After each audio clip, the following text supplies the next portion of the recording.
Bridge Mohan yoga channel में आप सबका एक बार पुनः स्वागत है। आज कपालभाति का अभ्यास करने से कौन कौन से विशेष समस्याओं का निराकरण होता है, खास करके बहनों के लिए। बहनों की जो समस्याएं होती हैं गर्भाशय संबंधी, उन सारे समस्याओं का समाधान है कपालभाति में।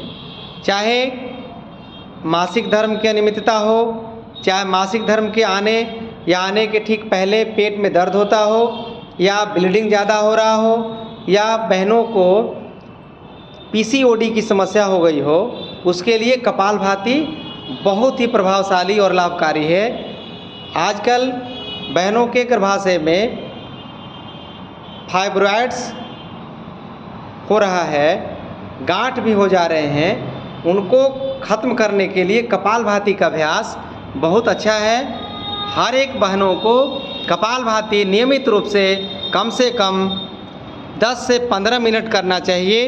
इससे गर्भाशय संबंधी सारी समस्याओं का निराकरण होता है। यहाँ तक कि जो बहनें बांझपन की समस्याओं से ग्रसित हैं, उनके लिए भी कपालभाति का अभ्यास बहुत ही लाभकारी है। उन्हें कम से कम आधा घंटा सुबह और आधा घंटा शाम को कपालभाति करना चाहिए।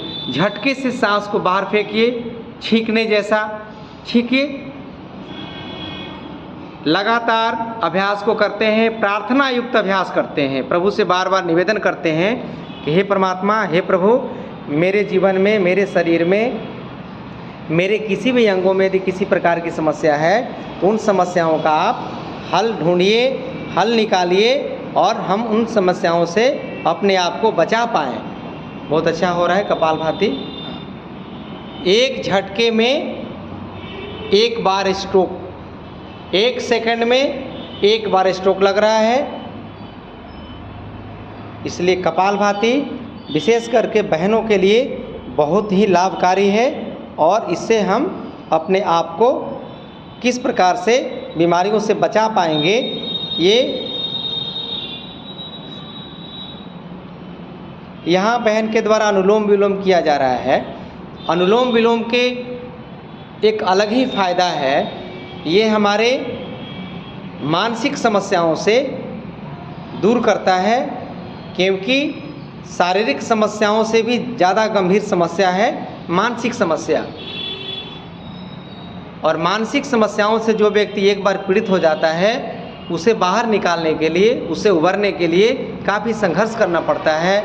उसमें तनाव, क्रोध, चिड़चिड़ापन, अवसाद, डिप्रेशन, अनिद्रा और नकारात्मक शक्तियों का अंदर जब प्रभाव जागृत होने लगता है, तो आत्महत्या तक करने की नौबत आने लगती है या अपने मन में विचार उठने लगता है। इसलिए उसे यदि दूर करना हो तो आप अनुलोम विलोम का कम से कम 15 मिनट से लेकर के आधे घंटे तक अभ्यास करेंगे।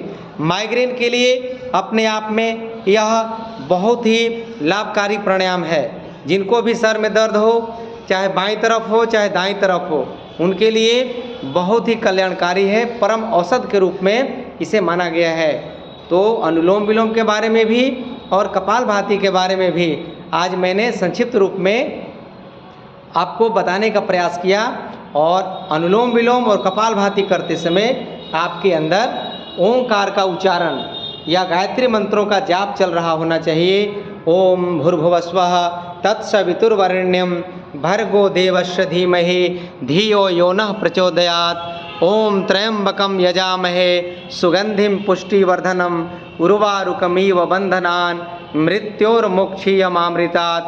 ओम सहनाववतु सहनौ भुनक्तु सह वीर्यं करवावहै तेजस्विनावधीतमस्तु मा विद्विषावहै।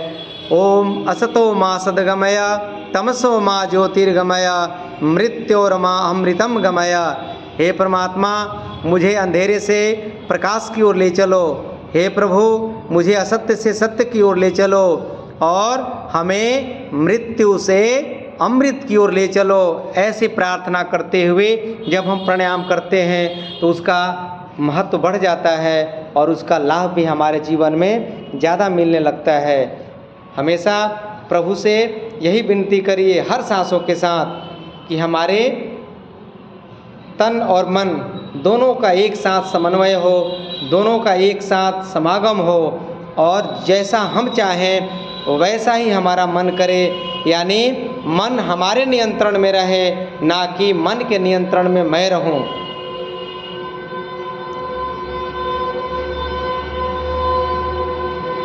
अपने अंदर उठने वाले विभिन्न प्रकार के तरंगों को, क्योंकि महर्षि पतंजलि ने कहा है योगश्चित्त वृत्ति निरोधा, चित्त की वृत्तियों का निरोध कर देना, रोक देना ही योग है। चित्त क्या है और वृत्तियाँ क्या हैं? चित्त मन को कहते हैं और मन में उठने वाले विकार तरंग हैं। जैसे पानी में कोई पत्थर फेंकता है तो उस पानी में तरंगे उठती हैं, लहरें उठती हैं और बार बार कंकड़ फेंकने से वह पानी गंदला हो जाता है, पीने योग्य नहीं रहता है। ठीक उसी प्रकार मन रूपी तालाब में बार बार यदि विकार रूपी कंकड़ गिरते रहेंगे तो हमारा मन गंदा हो जाता है और यह मन किसी काम लायक नहीं रहता और इस गंदे मन में गंदे विचार आने लगेंगे। लड़ाई झगड़ा, तनाव, क्रोध, बेचैनी, अनेकों प्रकार के इसमें विकार आने से हम उसके वशीभूत होकर के उसके जो भी परिणाम होते हैं उसको हम भोगने लगते हैं। इसलिए हे प्रभु, हमारा तन मन दोनों शांत हो जाए, पवित्र हो जाए, पवित्र जल की भांति हो जाए और जैसा वही जल जो कंकड़ फेंकने से गंदा हो गया था, वो पीने योग्य नहीं था, उसमें मिट्टी मिल गए थे और वही जल को जब शांत छोड़ देते हैं तो सारे मिट्टी तल में बैठ जाते हैं और वही गंदा पानी पुनः शुद्ध हो जाता है। ठीक उसी प्रकार आज हम अपने गंदे मन को, अनेकों प्रकार के कंकड़ रूपी विकारों को आज जमने देंगे, निकलने देंगे और अपने मन को शुद्ध कर देंगे, पवित्र कर देंगे, पावन कर देंगे और इसी पावन और पवित्र मन के साथ आज हम घर को जाएंगे और पूरी शांति के साथ हम अपने रात्रि व्यतीत करेंगे। प्रातः सुबह में भी प्रभु से प्रार्थना करते हैं कि हे प्रभु, जैसे हमारी संध्या शुभ है उसी प्रकार रात्रि भी शुभ हो, प्रातः बेला भी शुभ हो, दोपहर शुभ हो, संध्या शुभ हो, पुनः संध्या, रात्रि, यानी एक बार यदि हमारे जीवन में शुभ का प्रवेश हो जाए तो उसमें अशुभ को नहीं घुसने दीजिए, क्योंकि एक बार अशुभ जब घुस जाएगा तो बार बार अशुभ की एक अलग ही प्रक्रियाएं हैं। बार बार आपको, यानी एक बार कभी झगड़ा हो जाए सुबह में तो संध्या तक, रात्रि तक, पुनः अगले दिन तक उसका प्रभाव जमा रहता है आप घर परिवार में। इसलिए बार बार निवेदन करते हैं प्रभु से कि हे प्रभु, हमारे द्वारा एक बार भी क्रोध नहीं हो।